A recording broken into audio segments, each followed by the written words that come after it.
Assalamualaikum viewers. Akshay pharmacist Mariam Sarish is back here with another informative lecture on polymers. So today in this lecture I will be telling you about what are polymers, their classification, application and characteristics and its application in the dosage form designing. So आज का जो हमारा ये topic होगा ये basically oriented होगा toward the application of the polymer in the pharmaceutical dosage form designing and targeted drug delivery system.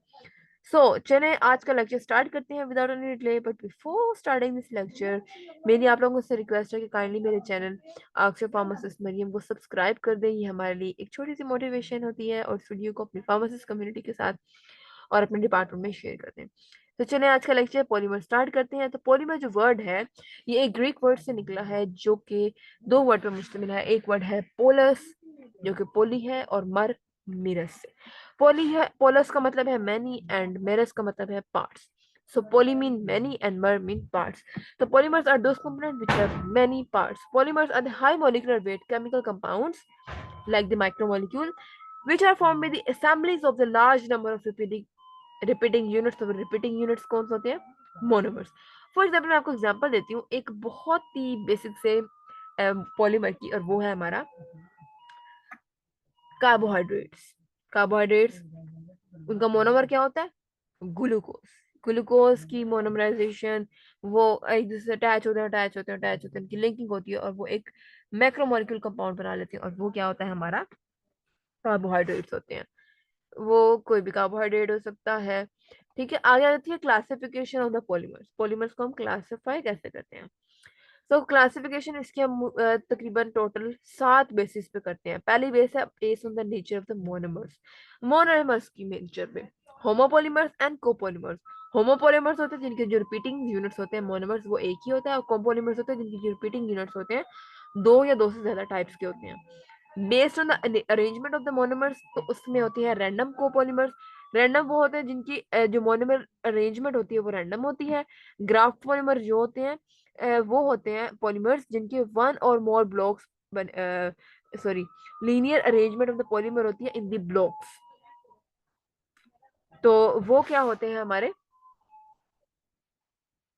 अच्छा, sorry, random होते हैं जिनकी जो मोनोमर अरेंजमेंट होती है वो रैंडम होती है। ग्राफ्ट पॉलीमर होते हैं जिनमें वन और more blocks of the homopolymer बने होते हैं और उसके साथ एक ग्राफ्ट में एक ब्रांच भी लगी होती है। यानी एक लीनियर चेन चल रही है और उसके साथ किसी और मोनोमर की ग्राफ्ट हो जाती है ब्रांच। ब्लॉक पॉलीमर क्या होते हैं? Linear arrangement of the polymer in blocks. है तो लीनियर अरेंजमेंट मगर वो ब्लॉक बना रही है। ब्लॉक कैसे? ऐसे ऐसे ऐसे ऐसे ऐसे ऐसे डिफरेंट तरह के ब्लॉक्स बना रही है वो लीनियर ही, बट उसकी जो स्ट्रक्चरल अरेंजमेंट है वो डिफरेंट है। Based on the type of the structure of the polymer. Structure of the polymer पे क्या है? इनकी स्ट्रक्चर में वो जा रही है। अगर वो स्ट्रेट लाइन में जा रही है तो वो लीनियर होगी। ब्रांच होगी यानी लीनियर के साथ है तो उसमें कुछ ब्रांचेस भी हैं। क्रॉस लिंक होगी, दो जो हमारी लीनियर ब्रांचेस चल रही हैं उनके दरमियान क्रॉस लिंकेज भी है। इसकी एग्जांपल क्या है? डीएनए। डीएनए क्या होता है? माइक्रोमोलिक्यूल है, पॉलीमर है, उसके दरमियान में क्रॉस लिंकिंग भी हो रही है अर्जिनिन की, टायरामीन वगैरह की। Then based on the thermal responses of the polymer. Thermoplastic. Thermoplastic कौन से होते हैं? जो कि मूवेबल होते हैं एट द एलिवेटेड टेम्परेचर और सॉलिडिफाई हो जाते हैं एट द रूम टेम्परेचर। फिर आता है थर्मोस्टेट्स। थर्मोस्टेट वो होते हैं इरिवर्सिबल हार्डनिंग हो जाती है ऑफ द विस्कस लिक्विड। इसको अब जितना विस्कस लिक्विड जब था तब आपने उसकी कोई उसकी आपने कोई हार्डनिंग कोई बेंडिंग कर दी वो हो जाएगी। उसके बाद जितना मर्जी हीट कर लें फिर आप उसको बेंड फिर आप उसकी अरेंजमेंट जो है वो चेंज नहीं कर सकते। फिर आ जाती है उसकी थर्ड टाइप इलास्टोमर्स। इलास्टोमर्स वो होते हैं जिनके जो कि इलास्टिसिटी शो करते हैं बट वो पॉलीमर होते हैं। फिर हो जाते हैं based on the source. Source के बेस पे जिनके सोर्स नेचुरल है वो नेचुरल पॉलीमर्स हैं, जिनके जिनकी कुछ पार्ट सिंथेटिक है कुछ सेमी सिंथेटिक, कुछ नेचुरल पार्ट है वो सेमी सिंथेटिक होंगे। यानी जो नेचुरल हमारे पास पॉलीमर्स है उनके अंदर हमने कुछ मॉडिफिकेशन की, उनके अंदर कुछ उसके अंदर कुछ मॉडिफिकेशन करके उसको हमने सिंथेटिक सेमी सिंथेटिक बना लिया। सिंथेटिक वो जो टोटली हमने लैब में बनाए होते हैं। बेस्ड ऑन द फॉर्म पर, फॉर्म की बेस पे अगर हम उसके यूज की बेस पे देखें तो कुछ होते हैं प्लास्टिक्स, कुछ होते हैं इलास्टोमर्स इलास्टिसिटी जो शो करते हैं, कुछ होते हैं फाइबर्स और कुछ होते हैं हमारे लिक्विड रेजन्स। वो भी क्या होते हैं? पॉलीमर्स होते हैं। फिर आ जाते हैं बेस्ड ऑन द बायोस्टेबिलिटी। कुछ बायोडिग्रेडेबल पॉलीमर्स होते हैं जिसमें पॉलिएस्टर प्रोटीन एंड कार्बोहाइड्रेट आ जाते हैं। बायोडिग्रेडेबल वही एज द नेम शोज के वो डिग्रेड हो सकते हैं इन अ बायो इन्वायरमेंट। फिर नॉन बायो होते हैं बायोडिग्रेडेबल जो कि डिग्रेड नहीं होते, जिसमें ethyl cellulose, HPMC, acrylic polymer, silicon और प्लास्टिक भी आ जाती हैं। फिर आ जाते हैं कोपोलीमर्स। कोपोलीमर वो होते हैं form polymer form from two और more different type of the monomer, जैसे ए बी बी, यानी दो टाइप के मोनोमर जिसमें है। होमोपॉलीमर वो होते हैं जिनके अंदर एक ही मोनोमर बार बार रिपीट हो रहा है और वो लॉन्ग चेन्स बना रहा है। अगर हम ideal characteristics of the ideal polymers देखें तो क्या क्या आइडियल कैरेक्टरिस्टिक्स होनी चाहिए पॉलीमर में? सबसे पहले कि वो जो हमारा पॉलीमर हो वो इनर्ट हो, किसी के साथ भी रिएक्ट ना करे, किसी कंपोनेंट के साथ रिएक्ट ना करे, क्योंकि हमने अगर फॉर्मुलेशन में अगर हम पॉलीमर यूज कर रहे हैं टू गेट स्टेबिलिटी या विस्कोसिटी या फिर इसकी किसी प्रॉपर्टी को इनहेंस करने के लिए या फिर उसकी टारगेटेड डिलीवरी करने के लिए, तो वो स्टेबल हो, इनर्ट हो, कंपैटिबल विद द इन्वायरमेंट हो, इन्वायरमेंट के साथ ऑक्सीडाइज या रिड्यूस ना हो, शुड बी नॉन टॉक्सिक ना हो, should be easily administered easily हो जाए, इसके एडमिनिस्ट्रेशन में कोई प्रॉब्लम हो ना हो, should be easy and should be easy and inexpensive to fabricate, और वो इस्तेमाल करने में आसान हो और महंगे भी ना हो, and should be good mechanical strength, और उनकी मैकेनिकल स्ट्रेंथ अच्छी हो, and should provide drug attachment and release sites for the polymer linkage, और उनके अंदर कुछ पॉकेट्स हो जिसके अंदर ड्रग जो है वो उनके साथ अटैच हो जाए, उनके साथ लिंकेज कर जाए। Application of the conventional doses form क्या क्या है पॉलीमर्स की? हम कन्वेंशनली पॉलीमर्स को कहाँ कहाँ यूज करते हैं? तो अगर हम टैबलेट में अगर पॉलीमर्स को यूज कर रहे हैं तो as a binder, to mask unpleasant taste, and to do enteric coating के लिए हम पॉलीमर्स को यूज करते हैं। अगर हम लिक्विड्स में कर रहे हैं तो हम as a viscosity enhancer use करते हैं। हमें पता है बहुत से पॉलीमर्स हम as a viscosity enhancer use करते हैं। वो हमारे सस्पेंशन में सस्पेंडिंग एजेंट हो सकता है, वो हमारा इमल्सिफाइंग एजेंट हो सकता है, वो हमारा सर्फेक्टेंट हो सकता है, वो हमारा विस्कोसिटी इनहांसर हो सकते हैं। फिर for controlling the flow properties को भी कंट्रोल करने के लिए हम पॉलीमर यूज कर सकते हैं। फिर सेमी सॉलिड्स में अगर हम यूज करें, इन जेल प्रिपरेशन यूज करेंगे या इन दी ऑइंटमेंट यूज करेंगे। अगर हम ट्रांसडर्मल पैचेस में पॉलीमर यूज कर रहे हैं, वो हम क्यों यूज करेंगे? ताकि हम उसकी जेल फॉर्मेशन कर सके। ट्रांसडर्मल फॉर्मेशन जो होती है, ट्रांसडर्मल पैचेस, उनके अंदर जेल बनी होती है और उस जेल के अंदर हमने अपनी ड्रग को इनकॉर्पोरेट किया होता है, तो उसके अंदर भी जो पॉलीमर है वो यूज होते हैं। फिर है application of the control drug delivery system. हम इसकी application control drug delivery system में कैसे यूज कर सकते हैं?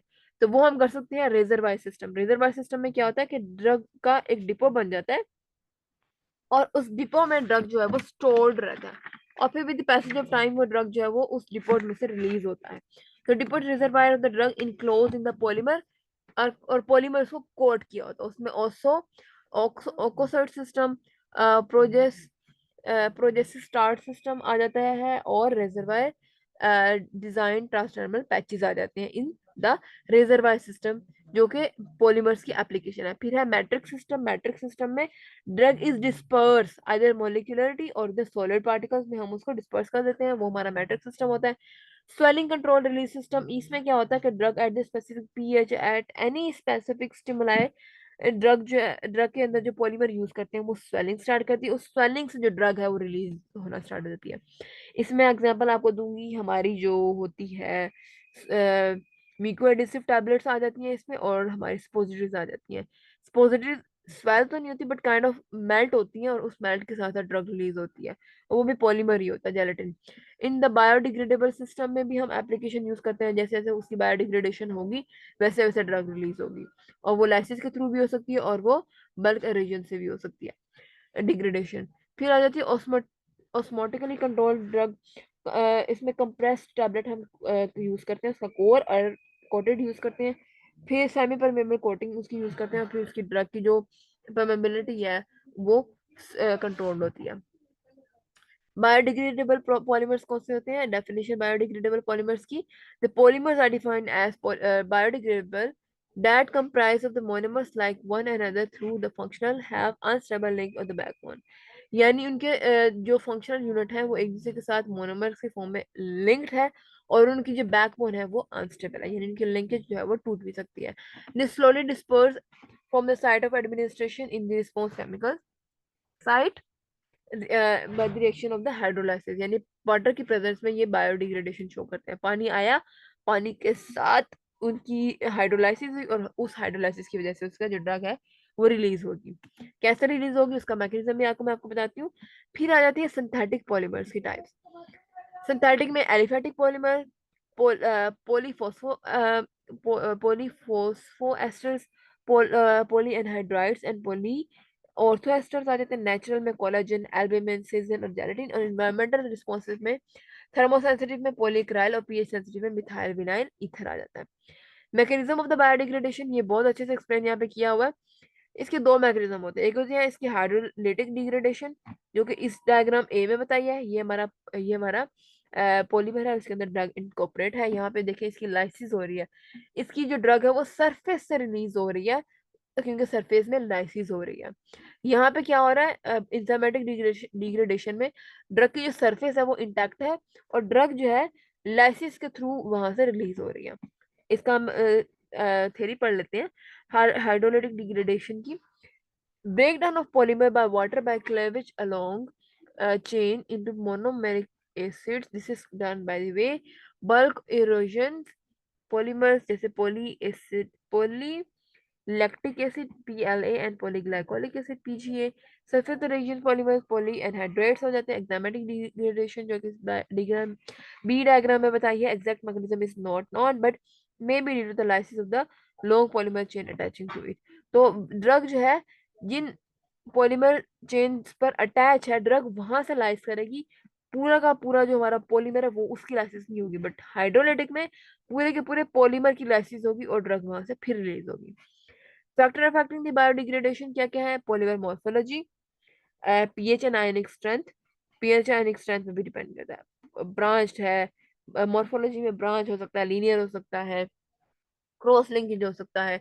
उसकी बेस पे उसकी डिग्रेडेशन डिपेंड करेगी कि जितना ज्यादा उसका कम्प्लेक्स क्रॉस लिंकेज होगी उतनी उसकी डिग्रेडेशन कम स्लो होगी। पीएच एंड आयोनिक स्ट्रेंथ वो उसकी डिग्रेडेशन या फिर जो है डिसोल्यूशन या हाइड्रोलाइसिस वो किसी स्पेसिफिक पीएच पे स्टार्ट होगी, उससे भी उस पर भी उसकी डिग्रेडेशन डिपेंड करेगी।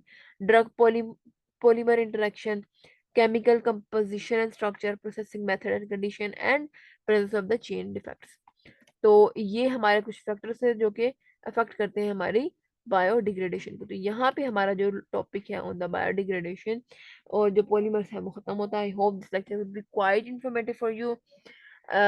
और आपको ये टॉपिक बहुत अच्छे से समझ आ गया होगा। अगर आपका इस टॉपिक से रिलेटेड कोई सवाल है या कोई क्वेरी है, या आप कुछ चाहते हैं कि मैं किसी स्पेसिफिक टॉपिक पर कोई आप लोगों के लिए इन्फॉर्मेटिव वीडियो इस तरह के लेक्चर डालूं, तो आप मुझे वो टॉपिक नीचे कमेंट बॉक्स में कमेंट करके भी बता सकते हैं। Thank you so much for listening. Kindly subscribe my channel Akshar pharmacist Mariam for my motivation, and like my video and share this video to your pharmacist community. Thank you so much. Allah Hafiz.